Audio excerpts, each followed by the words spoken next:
All right, let's dive right into this, because what if I told you that the most powerful, most effective thing you can do to get everything you've ever wanted is to do absolutely nothing? I know, it sounds completely backward, but stick with me. By the end of this, you're going to see why it's the hidden key to making things happen effortlessly. Seriously, just think about this for a second. We've all been there, right? That job, that person, that one opportunity you wanted so badly, you obsessed over it, you hoped for it, you chased it with everything you had, and the more you chased, the faster it seemed to run away. It is one of the most agonizing feelings in the world. Now look at this. Just feel the difference in energy here. Compare that feeling of anxious, needy chasing with the time something amazing just landed in your lap. You know, a moment where you weren't even trying, maybe you'd kind of forgotten about it, and bam, there it was. It felt like magic. And that's because on one side, you have all this forcing and anxiety, and on the other, you just have allowing and this calm, effortless knowing. So here's the thing.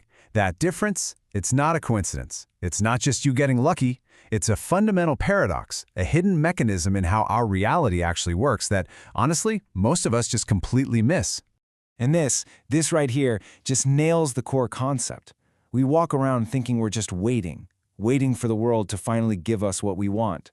But the truth is the complete opposite. Reality isn't happening to you. It's actively responding to you. It's literally waiting for you to make the first move. And listen, that move is entirely internal. So how does this all work? Let's break down the principle that explains why your inner state is so unbelievably powerful. The easiest way to think about it is this. Your reality is a perfect, unflinching mirror. This incredible quote from the mystic Neville Goddard is pretty much the entire foundation. He didn't say wish for it or hope for it. He used a very, very specific word, assume. So what on earth did he mean by that? Well, here's the crucial difference. An assumption isn't just, a positive thought. It's a deep, internal knowing. It's the actual feeling you would have if your desire was already a done deal. It's the difference between looking at a menu and wishing you could order something versus the calm certainty you feel when you've already ordered and you just know your food is on its way.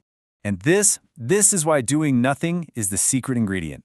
The moment you can genuinely assume your wish is fulfilled, you naturally stop doing all the things that get in the way. You stop the desperate chasing, you stop anxiously checking for signs, you stop the constant overthinking and the doubting, you stop interfering, and you finally give reality the clear space it needs to mirror your new state back to you. Okay, so that's the theory. That's the what and the why. But how do we actually put this into practice? How do we shift from that state of anxious wanting to a state of calm knowing? Well, it really just boils down to a simple three-step process. It's really this simple. First, you've got to consciously stop the chase. Second, you have to learn to maintain that feeling of it being done. And third, and this is a big one, you have to understand and make peace with the time it takes for the outside world to catch up. Step 1 is the most immediate change you can make. Just ask yourself this. If you already had what you wanted, would you be desperately scrolling online for signs? Would you be anxiously waiting by your phone for a message? Of course not. You'd be relaxed, confident, certain. So your very first job is to just drop the search. Stop looking for it out there, and instead, step into the energy of already having it in here. And then, it happens. After a few hours, maybe a few days, that little nagging voice creeps in. The doubt, the impatience. Okay, I'm doing it, so where is it? This moment right here, this is the test. This is where almost everyone gets derailed and gives up. And the answer to that nagging voice is to do nothing. Don't fight with it, don't argue with it, don't spiral into worry and what-ifs.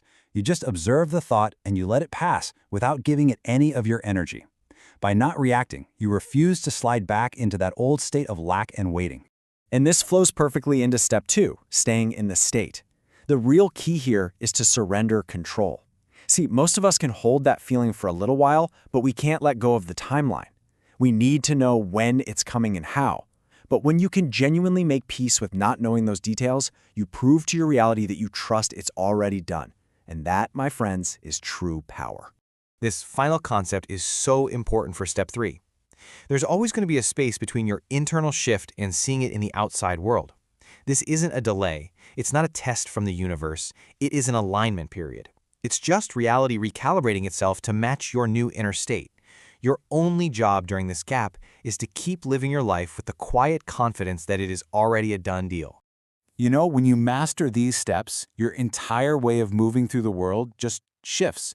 You move from a place of constant anxiety to a place of profound peace and unwavering confidence. I mean, just look at this. This slide lays out the two realities perfectly. The chaser is always fueled by anxiety and constantly asking, where is it? Where is it? Their actions are all about forcing and searching. But the knower? They're relaxed, they're confident. There is no question, because in their mind, it's already been answered. Their only action is to simply allow and live. What this all really boils down to is this. Your job isn't to make it happen.